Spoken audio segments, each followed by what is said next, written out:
Constantine I ushered in a new age for the Roman Empire.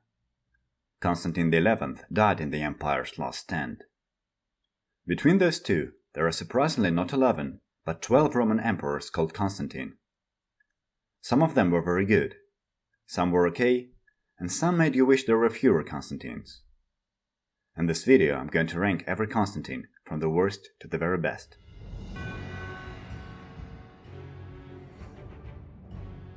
First, let's get this guy out of the way. Here's the reason that we have one more entry than would have made sense.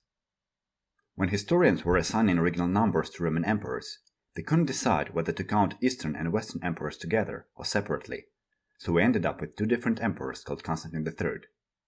This one ruled Gaul, Spain, and Britannia for about 4 years, from 407 to 411 AD. 2 of them as a usurper, and another 2 with acknowledgement from Western Emperor Honorius. In 407, he took advantage of the barbarian invasion of Gaul, and was proclaimed the emperor in Britannia. He crossed the Channel with most of the British legions, and set up a court in Arles. Despite his claim of restoring order to the western provinces, he fought other Romans more often than barbarians. He let the Vandals and other tribes enter Hispania, and the threat of his invasion didn't allow the armies of Italy to make a decisive move against the Alaric Goths. Him taking all of the fighting men from Britain also resulted in a complete loss of Roman control of the province a few years later. As far as usurpers go, he was one of the most successful, but his revolt further destabilized Western Empire, so he finds himself at the bottom of this list.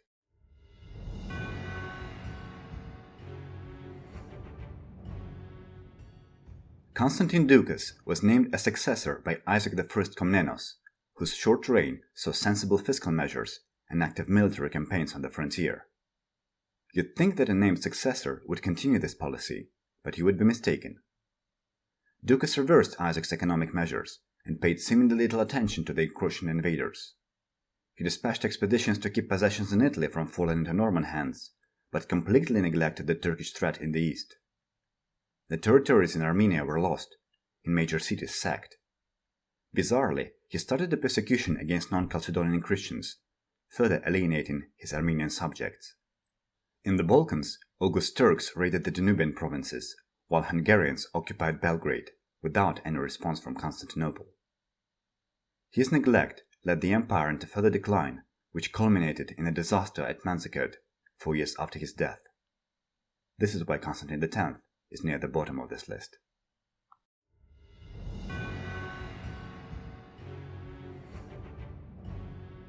Lazy and ineffectual brother of Basil II had ruled solely for 3 years after the Bulgar slayer's death.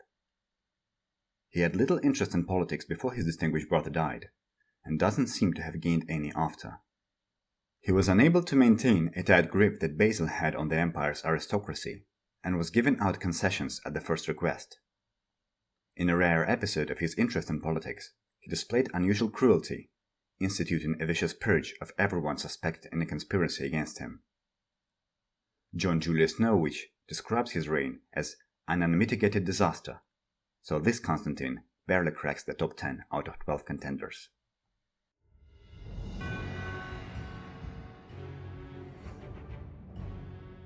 Constantine VI grew in the shadow of his cunning mother Irene. His attempts to escape mother's control failed. He embarrassed himself on the battlefield against both the Arabs and the Bulgars. After losing the favor of all of his supporters, he had to once again rely on Irene at the court. By this time, however, she had no longer any need for him.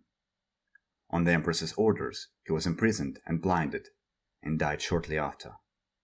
His reign and life are short and tragic, but he wasn't missed by any of his contemporaries.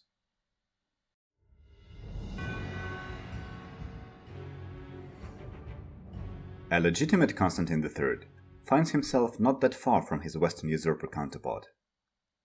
There is, however, little he could do about it because of how short his reign was. He died 3 months after becoming the senior emperor, most likely of tuberculosis.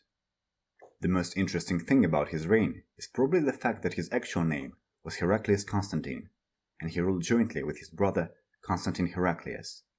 So to avoid confusion, historians decided to call him Constantine III, and his brother Heraclonas.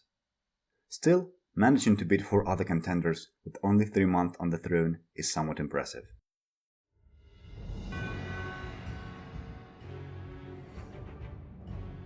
The eldest of Constantine the Great's heirs wasn't the most capable of them. First, he agreed to the division between the 3 surviving sons, and then tried to bully his youngest brother Constans into giving him more land. This attempt backfired, as Constantine got ambushed and killed outside Aquileia by a small detachment of Constan's forces. 2 surviving brothers got along much better without Constantine trying to assert his seniority over them.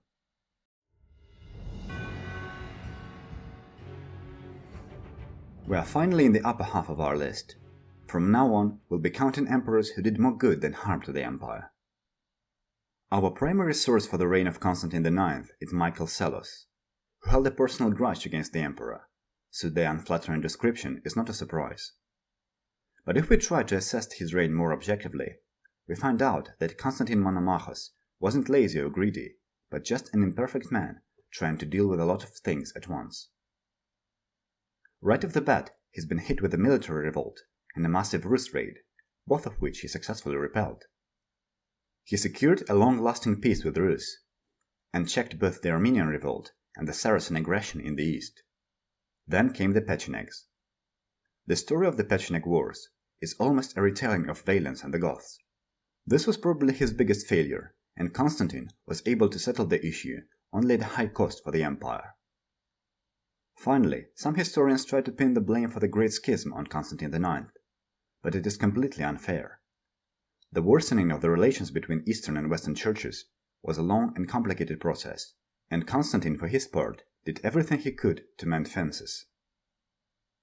During his reign, the empire faced a lot of perils, and he tried to address every one of them to the best of his abilities. Because of this, Constantine IX deserves a spot in the middle of this list.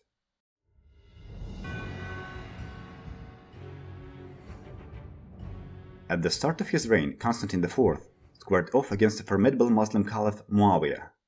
He successfully checked a series of Arab raids and naval incursions into the Sea of Marmara, which are collectively known as the First Muslim Siege of Constantinople. He achieved a big victory against the Arabs in 674 and secured a favorable peace treaty. Constantine IV also deserves credit for ending monothelite religious controversy. He had less success in the West, losing to Bulgar Khan Asparuh. Because of this defeat, the Romans had to recognize the Bulgar state as their neighbor, which would lead to a lot of trouble for them in the future. But at the time of Constantine IV, this issue did not have high priority. His 17 years of reign were overall successful, and he took advantage of turmoil in the Caliphate to solidify Roman position. For this, he deservedly gets the 5th spot in the ranking.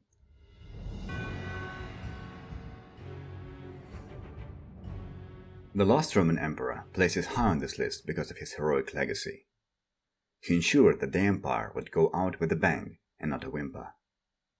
At the accession of Sultan Mehmed II, the prospect of Ottoman siege became apparent. The calls for help to the west were not answered, and the empire stood pretty much alone.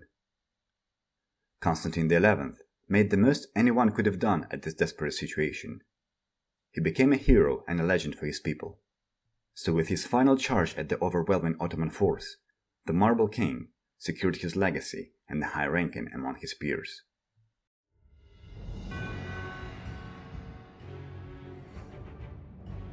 Constantine VII Porphyrogenitus inherited the empire in diametrically opposite circumstances from the previous entry. During his reign, the empire saw the first tangible results in the efforts to reconquer eastern territories from the Arabs. For most of his reign, Constantine was dominated by his regent, Romanus Lekapenos. But the young emperor made most of the bad situation and dedicated himself to scholarly pursuits. He was a prolific writer and historian, patronizing arts and education. When his regent retired to a monastery, Constantine seized the opportunity to assert his authority and outmaneuvered his rivals for the throne. As a senior emperor, he made a series of key military, ecclesiastical, and administrative appointments, which proved to be a foundation of the coming Eastern Roman revival. His generals were victorious on the battlefield, and his civil officials ensured the prosperity of the state. Constantine VII had an impressive record of achievements that places him very high on this ranking.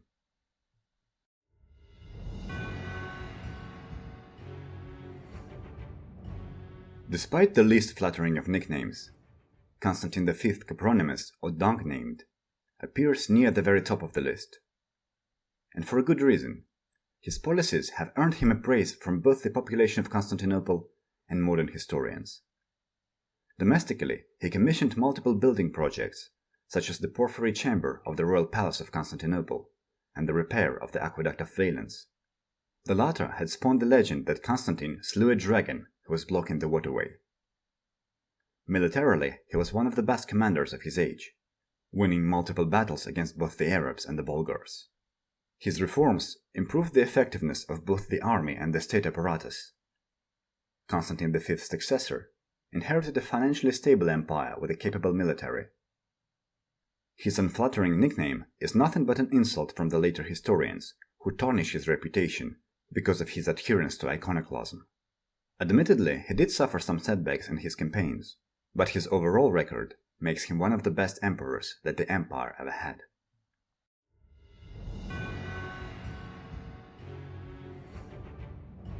Were there ever any doubts? In all of human history, there are few people more influential than Constantine the Great. His role in shaping the image of the empire is matched by no one else but Augustus himself.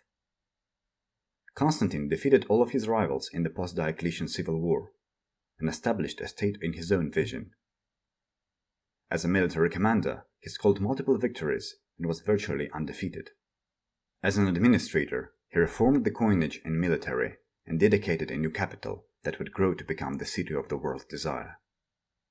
Constantine I is not beyond criticism. His succession plan, for instance, was absolutely unrealistic, but the grandeur of his legacy and his lifetime achievements place him at the very top of this ranking.